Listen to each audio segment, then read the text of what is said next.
오늘은 마지막 일주일이라는 제목으로 하나님 말씀 전하겠습니다. 여러분 예수님의 마지막 일주일을 대략 생각을 해보십시다. 지난주에는 이제 무슨 말씀 전했어요? 지난주에는 예수님께서 예루살렘으로 입성하시는 그 말씀을 전했죠. 주일에 예수님께서 스가랴서 9장 9절의 예언대로 나귀를 타시고 예루살렘으로 들어가셨습니다. 우리로 치면은 저기 서울 강남 땅으로 들어가신 거예요. 가장 화려한 그 동네로. 근데 뭐 때문에 들어가셨댔어요? 죽으려고 들어가셨습니다. 사람들이 막 환영하고 앞에 종려나무를 깔아드리고 또 꽃가지를 깔아드리고 막 환영을 하죠. 자, 그리고 이제 주일에 예루살렘에 입성하시고 월요일에 이제 오늘이 수요일인데 월요일에 무슨 일이 있었습니까? 월요일에 무슨 일이 있었냐면 성전 청결 사건. 성전에서 사람들이 내 집은 만민의 기도하는 집이라 일컬음을 받으리라 했던 이 하나님의 집에서 사람들이 뭐 합니까? 사람들이 장사하고 있죠. 돈 바꾸고 있고, 뭐 비둘기 팔고 있고, 소, 양 거래하고 있고 이런 거예요. 그러니까 그러다 보니까 거기에 뭐도 있을까요? 성전 안에 막 모르긴 몰라도 소매치기 하는 사람도 있을 것이고, 성전이 시장바닥이 돼 있는 거예요. 성전이 시장바닥이 돼 있으니까 예수님께서 성전을 청결케 하십니다. 마태복음 21장부터 이렇게 보면 쭉 차례별로 좀 잘 나와요. 한번 볼까요? 마태복음 21장에 보면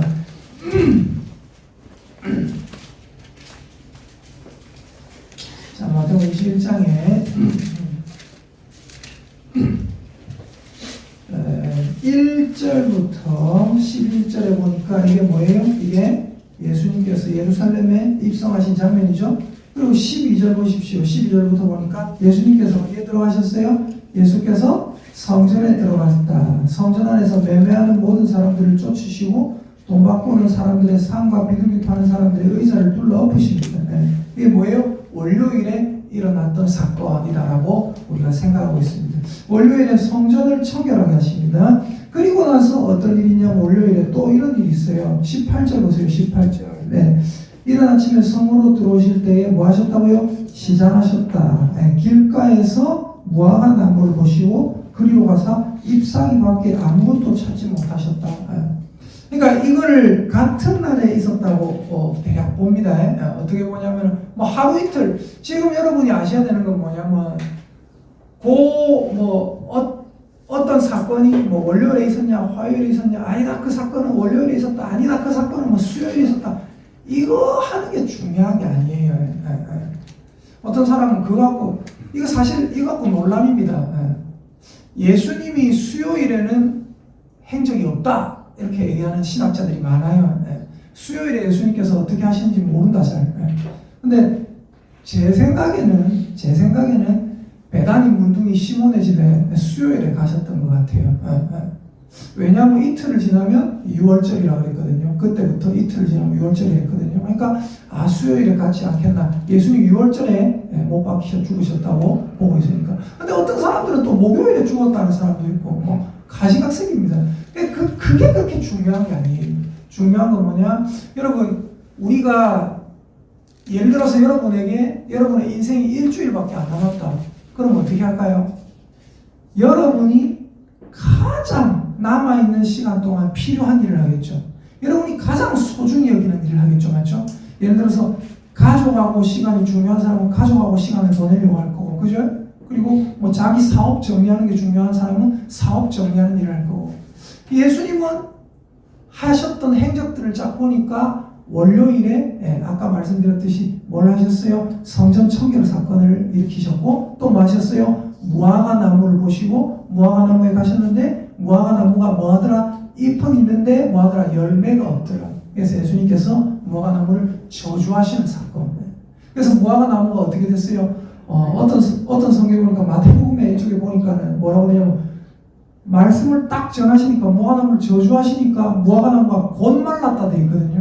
근데 또 다른 성경에 보니까 사복음서인데 같은 제자들이 기록한 건데 다른 성경에 보니까 뭐라고 했냐면 보고 나서 예수님께서 딴 데 갔다가 아침에 딱 오시니까 이튿날 보니까 이 무화과 말인 거예요. 무화과 나무가 예수님께서 저주하시고 곧 말랐다 기록한 성경이 있고 이튿날 보니까 말라 있더라 라고 기록한 성경이 있어요. 근데 중요한 건 뭐예요? 이튿날 말랐는지 그날 말랐는지 그게 중요한 게 아니라 뭐가 중요한 거예요? 예수님께서 무화과 나무를 저주하셨고 무화과 나무는 말랐다는 거예요. 그래서 성전 청결 사건, 그 다음에 무화과 나무 저주 사건. 자, 그리고 화요일에는 무슨 일이 있었습니까? 화요일에 무슨 일이 있었냐면 제사장과 장로들과 논쟁을 합니다. 마태복음 21장, 자 23절 보세요. 23절부터 보니까 같이 한번 읽어볼까요? 23절, 21장 23절 시작. 예수께서 성전에 들어가 가르치실새 대제사장들과 백성의 장로들이 나와 이르되 내가 무슨 권위로 이런 일을 하느냐? 또 누가 이 권위를 주었느냐? 요 사건. 예수님의 권위를 가지고 백성의 장로들과 대제사장들과 이렇게 막 말다툼을 논쟁을 하는 요 사건. 요 사건이 화요일에 일어났다라고 대략 봅니다. 자, 그래서 예수님께서 24절에 보니까 보세요. 예수께서 대답하시되 나도 한 말을 너희에게 물으리니 너희가 대답하면 나도 무슨 권위로 이런 일을 하는지 이르리라.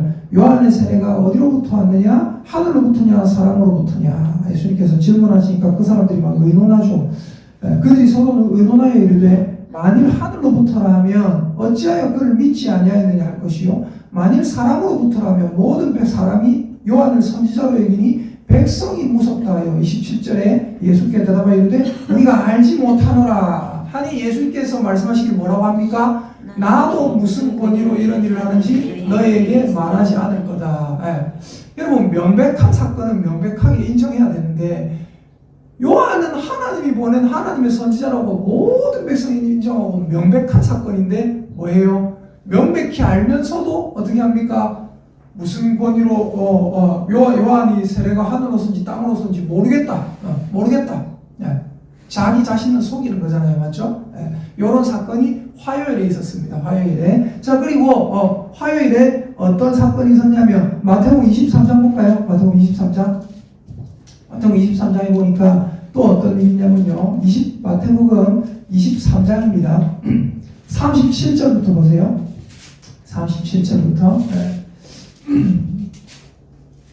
같이 한번 읽어보겠습니다. 시작. 예루살렘아 예루살렘아 선지자들을 죽이고 내게 파송된 자들을 돌로 치는 자여 암탉이 그 새끼를 날개 아래에 모음같이 내가 내 자녀를 모으려 한 일이 몇 번이더냐. 그러나 너희가 원하지 아니하였도다. 예수님께서 예루살렘의 멸망을 예언하는 사건. 요게 또 언제 있었어요? 화요일에 있었습니다. 화요일에 있었어요. 그리고 수요일에는 베다니 문둥이 시몬의 집에 가셨다라고 생각하는 사람이 있는데 또 화요일에 베다니 문둥이 시몬의 집에 가셨다라고 생각하는 사람들이 있어요. 그게 별로 중요한 건 아니라고 했습니다. 그럼 이제 우리가 정리를 딱 해봅시다. 첫 번째 예수님께서 예루살렘에 들어가셨어요. 그리고 명백하게 기록되어 있는 사건이 있어요. 무슨 일을 하셨습니까? 성전 청결 사건. 성전을 깨끗하게 하셨어요. 성전에서 돈 바꾸는 자들, 장사하는 자들을 쫓아내셨습니다. 자, 그리고 무슨 사건이 있었습니까? 무화과 나무를 저주하셨습니다. 열매 없는 무화과 나무를 저주하셨어요. 두 번째입니다. 그리고 세 번째 또 어떤 일이 있었습니까? 예수님께서 이 예수님의 권위에 대해서 인정하지 않는 제사장과 서기관과 장로들 이런 사람들과 뭘 하셨어요? 논쟁을 벌이셨어요. 그죠? 그리고 또 무슨 사건이 있었습니까? 무슨 사건이 있었어요? 예루살렘을 멸망할 것을 예언하셨죠. 맞죠? 그리고 베다니 문둥이 시몬의 집에 가셨다. 맞죠? 대략 요 5가지입니다. 이해되십니까? 대략 요 5가지예요. 성전 청결 사건, 무화과 나무 저주, 제사장들과 논쟁, 예루살렘 멸망, 그리고 베다니 문둥이 나병 환자 시몬의 집에 가셨다. 요 5사건. 그리고 수요일의 행적은 정확하게 알 수 없고 목요일에는 뭐가 있었어요? 세족식 하셨죠.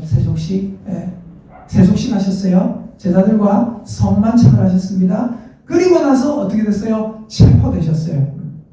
자, 그러면 예루살렘에 입성하셨다. 그 다음에 성전 청결, 그 다음에 무화과나무 저주, 그 다음에 제사장들 뭐라 하셨어요? 그 다음에 예루살렘 멸망 예언하셨어요. 맞죠? 그 다음에 뭐 했어요? 배단이 나병 환자 시몬의 집에 가셨어요. 자, 그러면 예수님께서 이렇게 하시고 세족식 성찬식까지 하셨어요. 대략 6가지입니다. 그죠?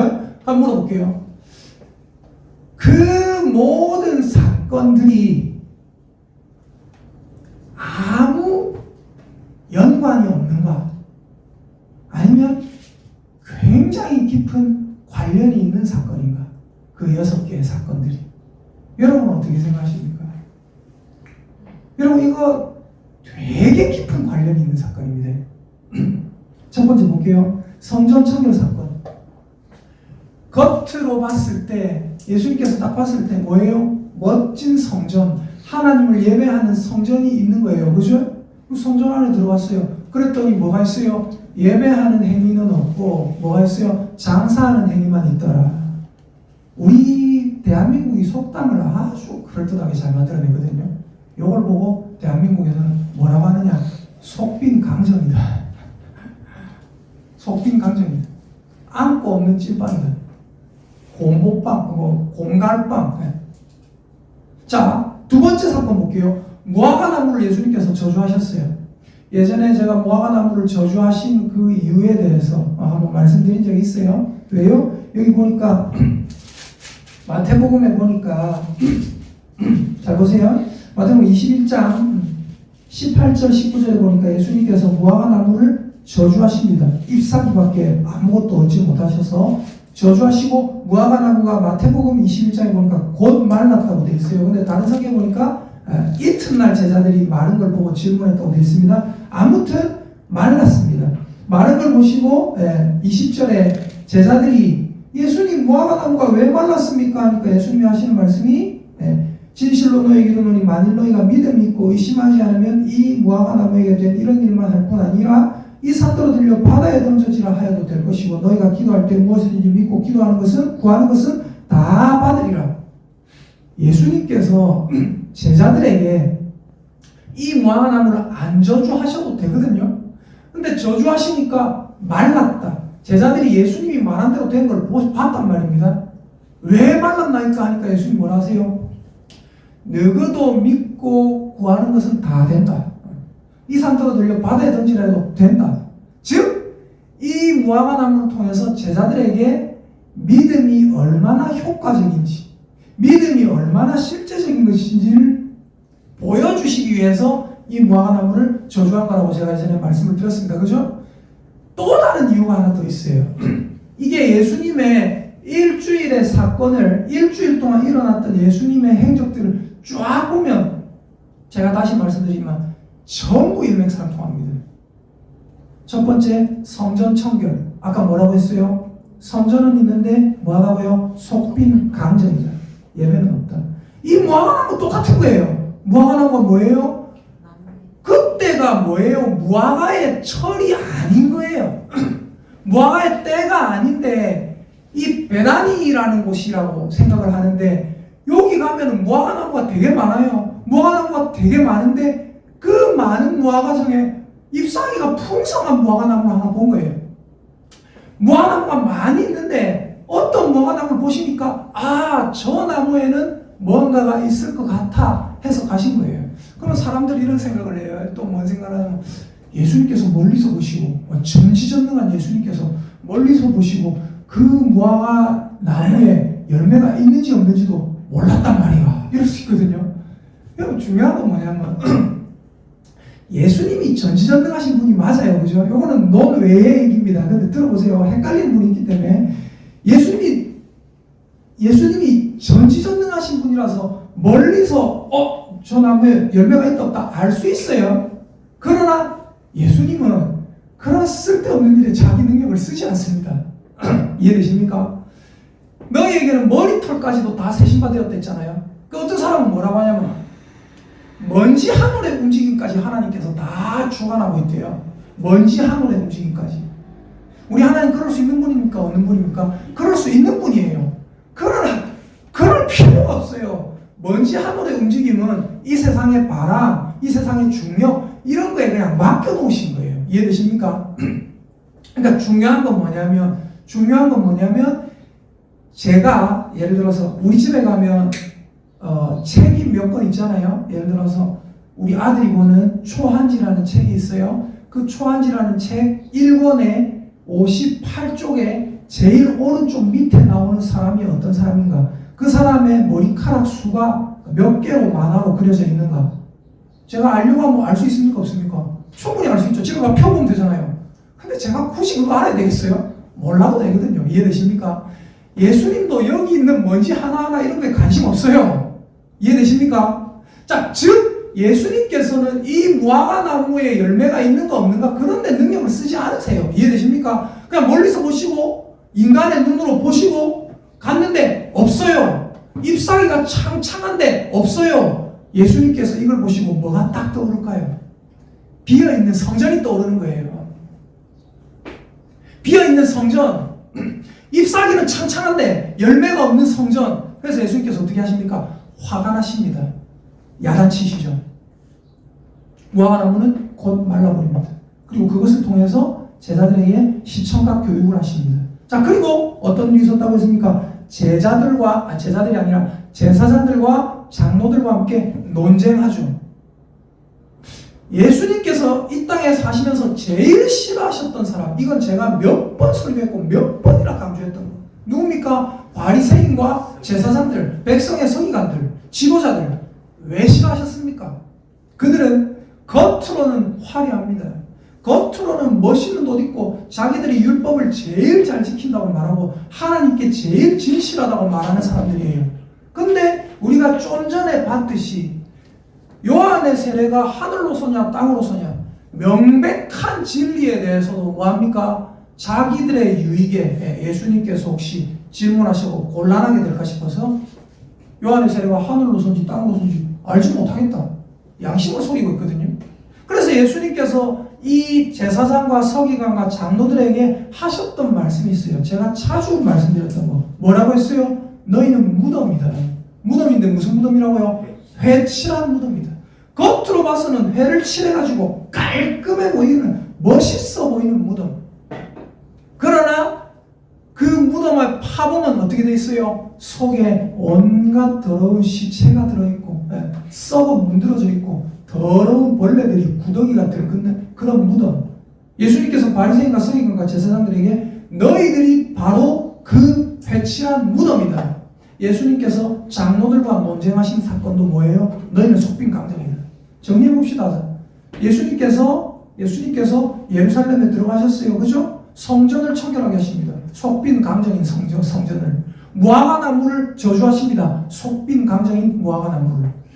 장로들을 뭐라 하십니다. 야단치십니다. 속빈 강정인 대제사장과 장로들과 서기관들을. 자, 그리고 또 어떤 일이 있습니까? 예루살렘의 멸망을 예언합니다. 우리가 지난주에 예루살렘의 멸망을 예언하는 걸 들으셨잖아요. 그죠? 예루살렘 멸망을 왜 예언합니까? 너희는 내가 평화가 여기 왔는데 너희는 깨닫지 못하고 보살핌이 너희에게 왔는데 너희는 깨닫지 못하는 거다. 그래서 예루살렘은 어떻게 될 것이다? 멸망할 것이다.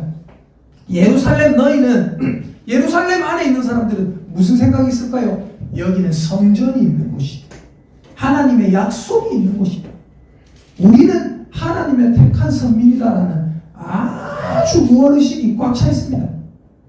겉으로는 화려한 성, 그러나 그 성은 어떤 성이에요? 예수 그리스도를 십자가에 못 박게 내버려둔 성.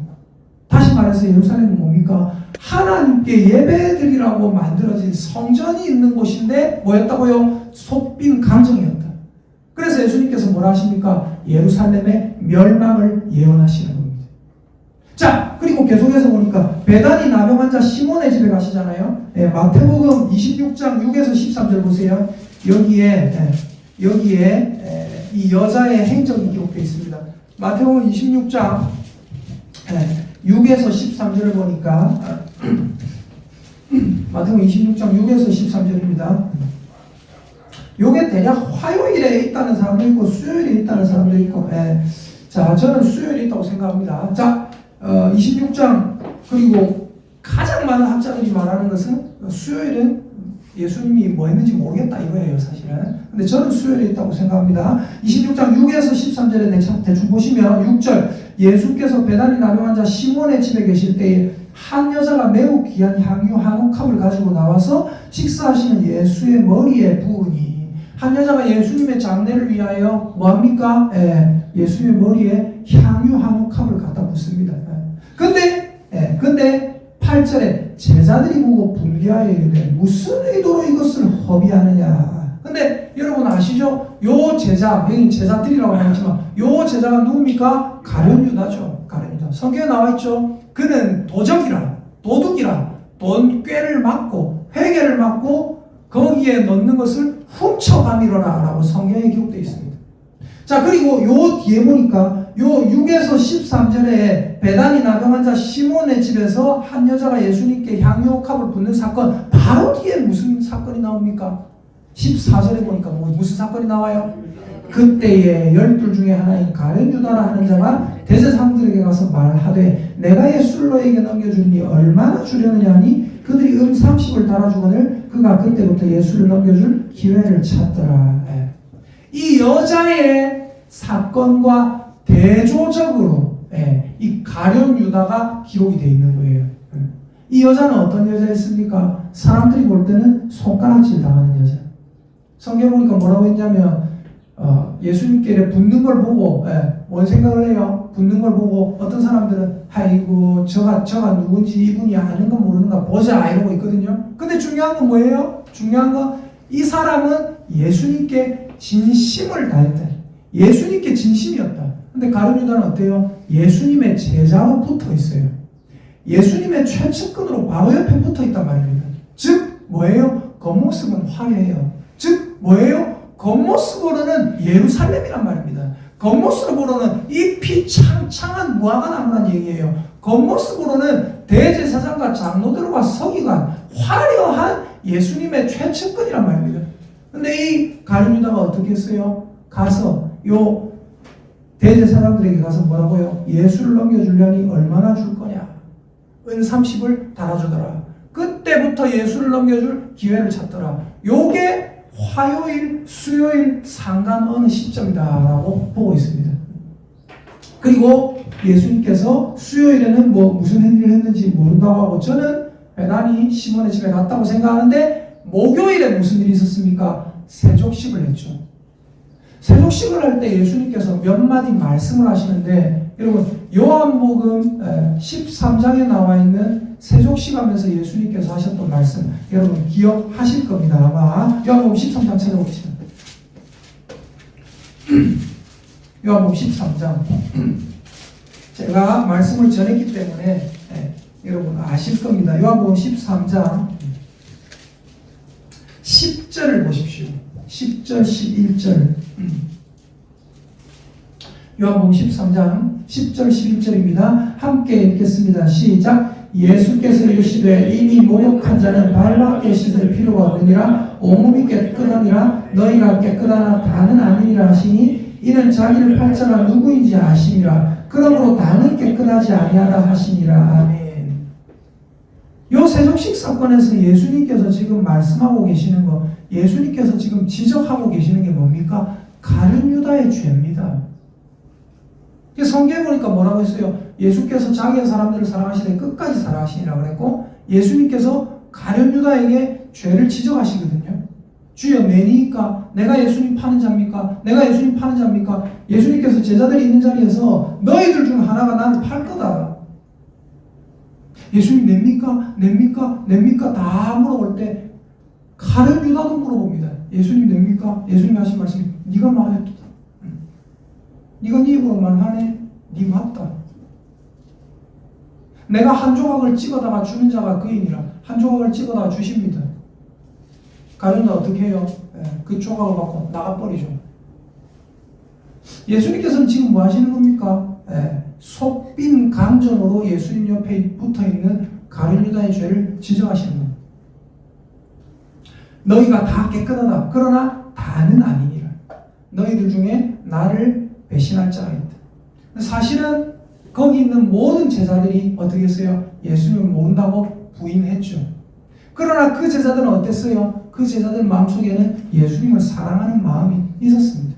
인간적으로 너무 겁나서 잠깐 부인한 거죠. 그러나 그들은 회개했죠. 그러나 이 가룟 유다는 어떻게 해요? 회개하지 않았다는 거예요. 그럼 여러분 여쭤볼게요. 예수님께서 일주일 동안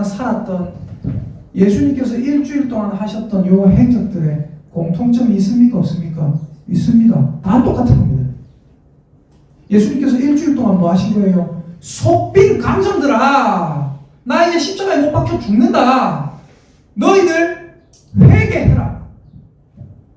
속빈 감정인 성전아, 회개하지 않으면 다 박살날 거다.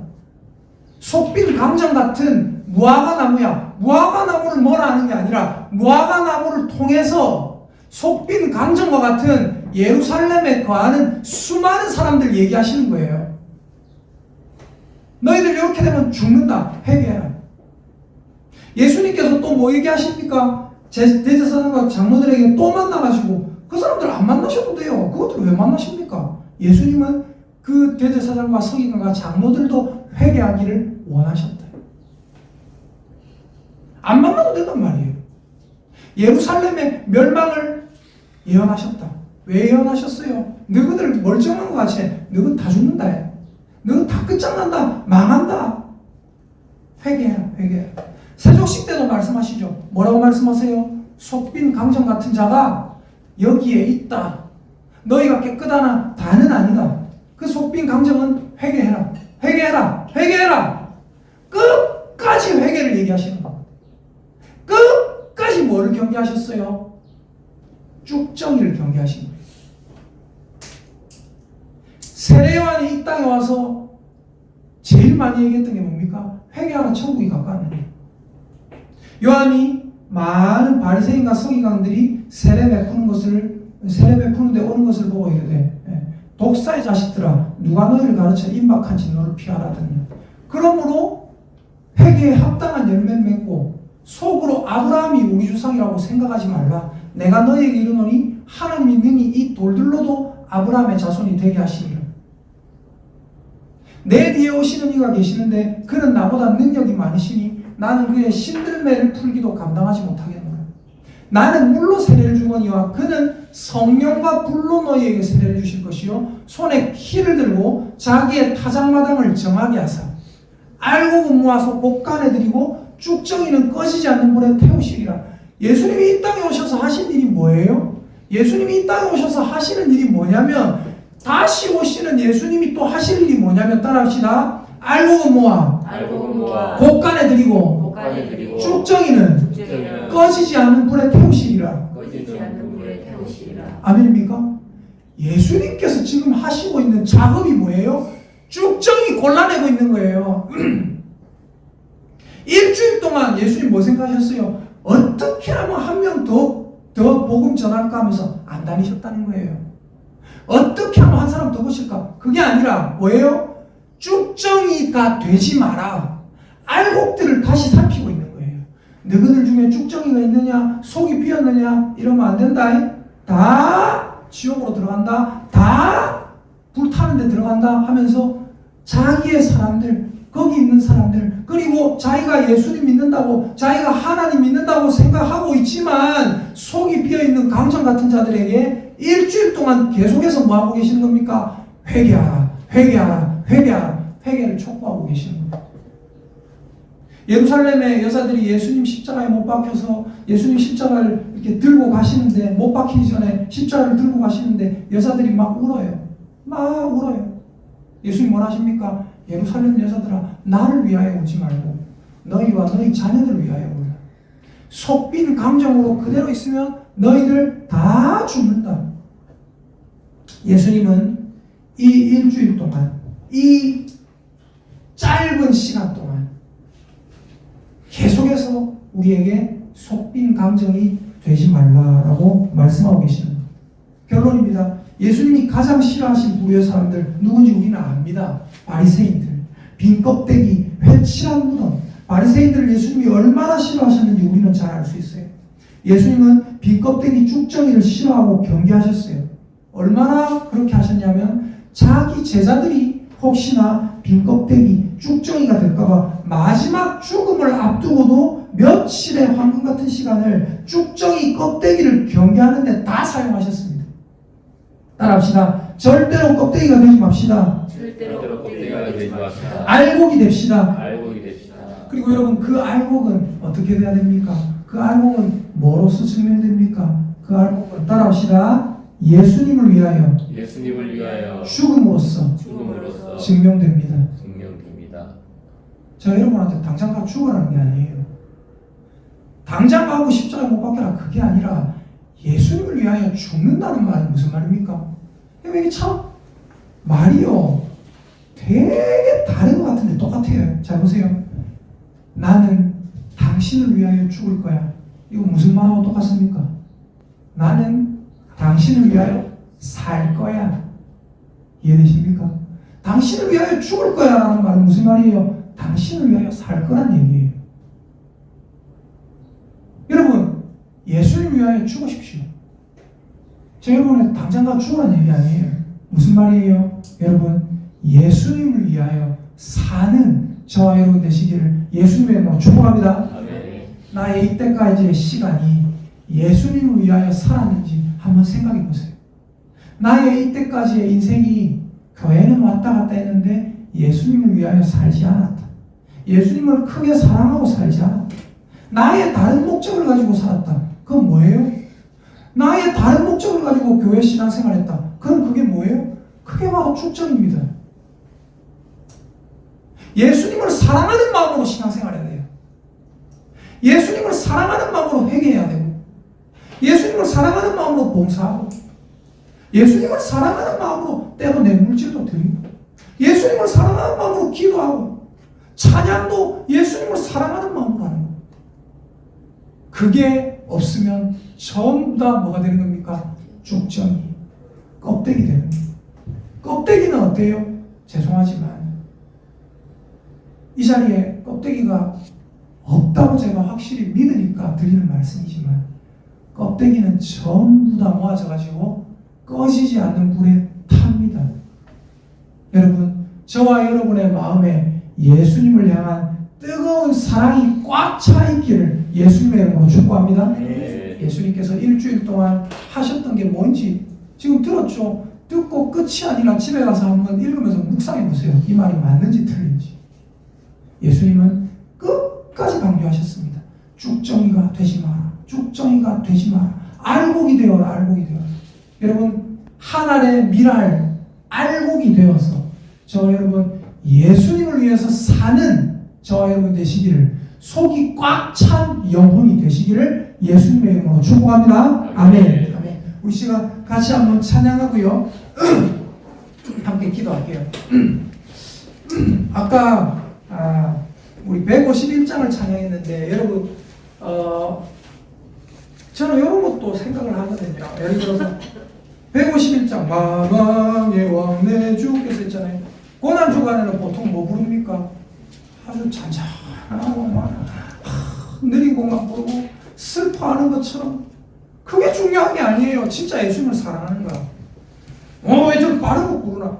저는 옛날에 느린 곡도 일부러 빠르게 부르고 빠른 곡도 일부러 느리게 부르고 많이 그랬어요. 여러분 잘 알아요. 여러분 그 형식이 중요한 게 아닙니다. 왕의 왕 하지만 우리 안에 예수님의 고난에 참 안타까운 마음이 있고 감사한 마음이 있고 예수님을 사랑하는 마음이 있어야 돼요. 형식을 보지 말고 항상 그 중심이 하나님께 예수님께 바로 되어 있는 속이 꽉 찬 이 얘기가 좀 강정되시기를 예수님의 이름으로 축복합니다. 아멘.